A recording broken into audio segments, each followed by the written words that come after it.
Assalamu alaikum wa rahmatullahi wa barakatuh, my dear students. Here talking to you, it's Sheikh Mohammed Abdi, and I'm one of the teachers at English College at Geisa. So inshallah today we'll be doing writing about personal experience. Personal experience.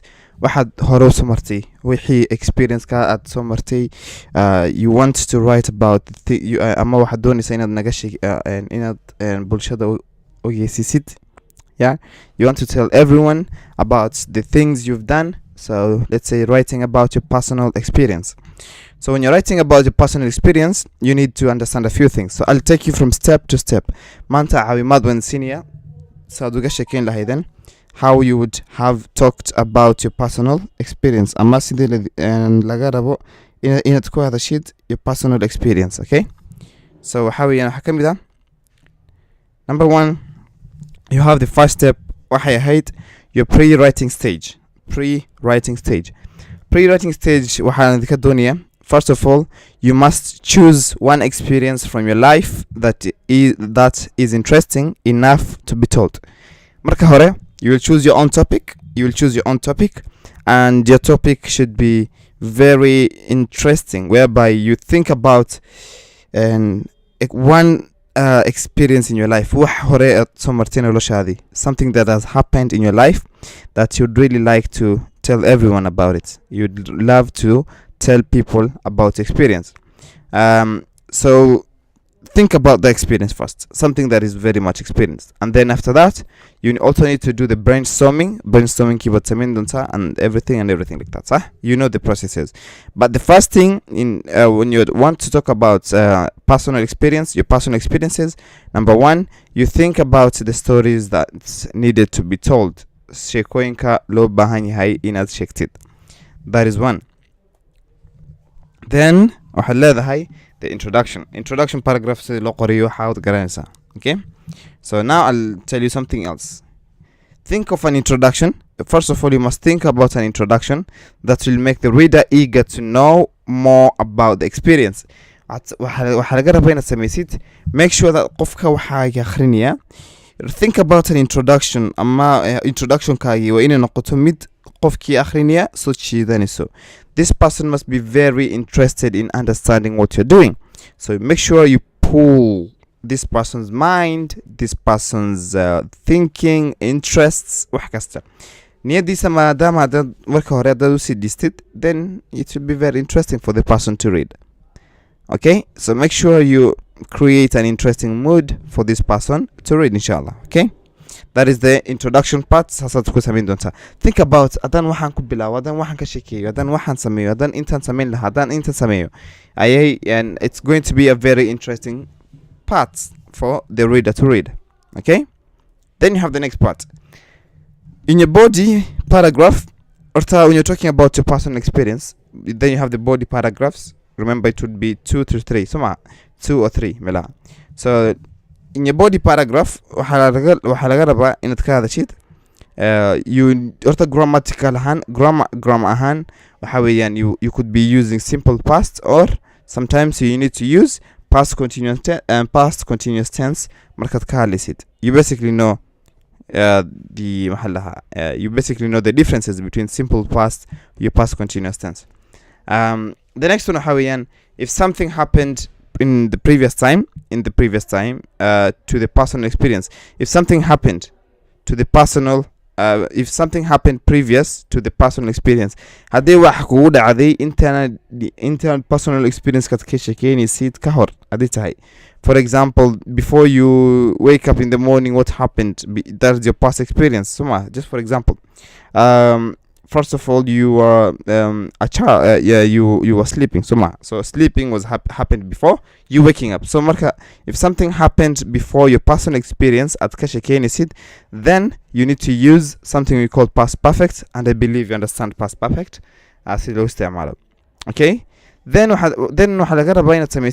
you also need to write down some quick notes about the experience. When you think about it like that, just write down some quick notes. Brainstorming kiwiyan. You can use mapping, you can use anything, okay? Or making a list as well. Okay, after that, you need to remember this. Remember that you don't need to worry about the grammar now. Don't worry about the grammar first. First of all, just take at least 5 minutes at the end to proofread your essay.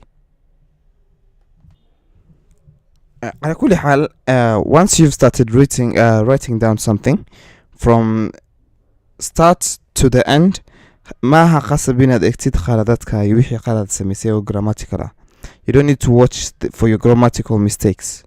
What you just need to do, you just need to think about you writing the story. Just think about the story. Don't think about anything else. وحتكفي فكرتك كل يوم حي the story. That story. Just think about the story, and then أنت مركز سميسيت وحتسمعني سا.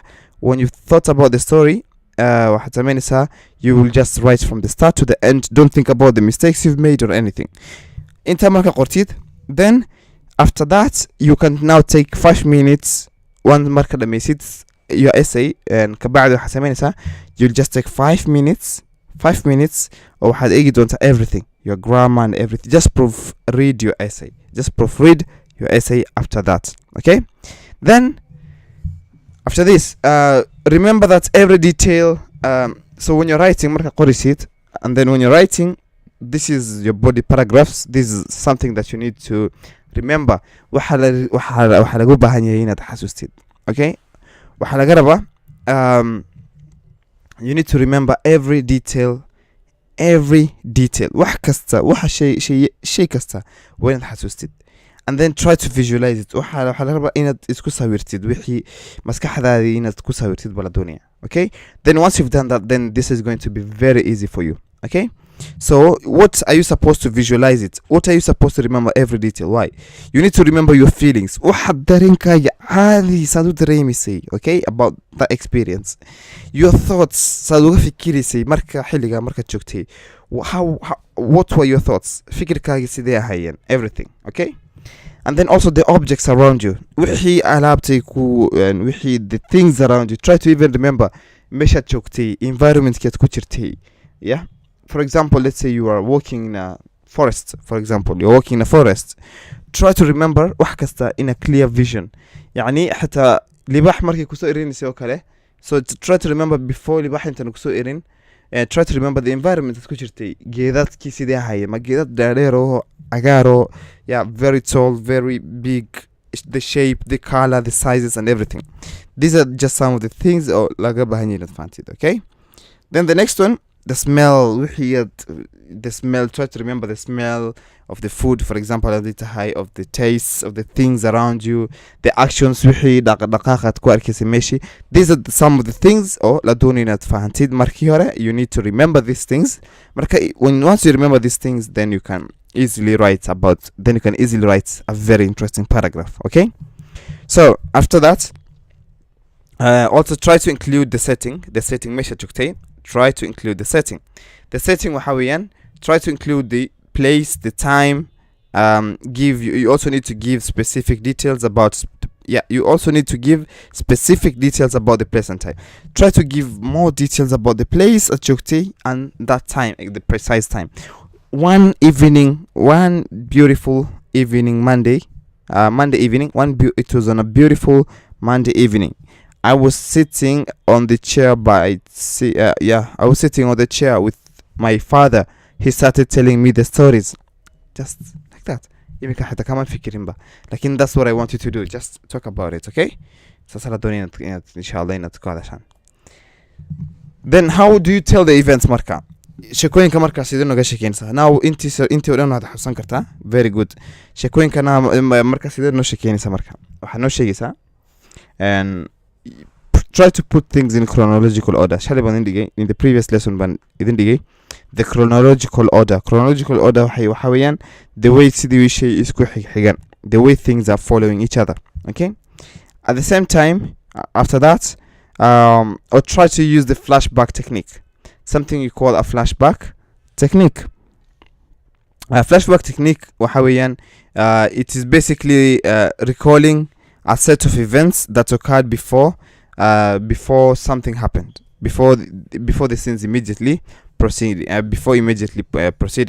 So how we this one, the using flashback technique waxa weeyaan markii hore iska fariisanaysaa. Think about from the start, sida bilowday ila dhamaadkeed. When you're talking about something, think about that only thing. صح? the way it started إلى دماتكي. You don't talk about anything else, you just talk about it. You just talk about that thing without using other things. Okay, then you go on to your conclusion kagi, and conclusion kagi marka qoraysid, remember, try to conclude by telling what you learned from the experience. Okay, try to conclude what you learned from the experience.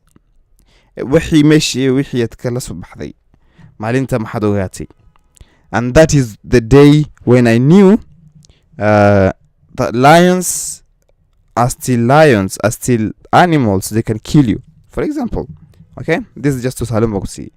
And that was the day that I learned that parents are the most important people in life, for example. Okay, now after that, then you'll go to the last part of Hawaii, the post writing Hawaii. When you are post writing, you now edit your essay after you've done everything. You've done proofreading. Now after proofreading, you've checked your mistakes, you've corrected your mistakes, then do the post writing. Then post writing Hawaii, editing your essay. You should now edit your essay. Remember, this is one of the steps of doing the essay writing. So inshallah, I hope you've understood the lesson. If you have any questions, please remember you can ask me. وهذا السلام عليكم ورحمة الله وبركاته.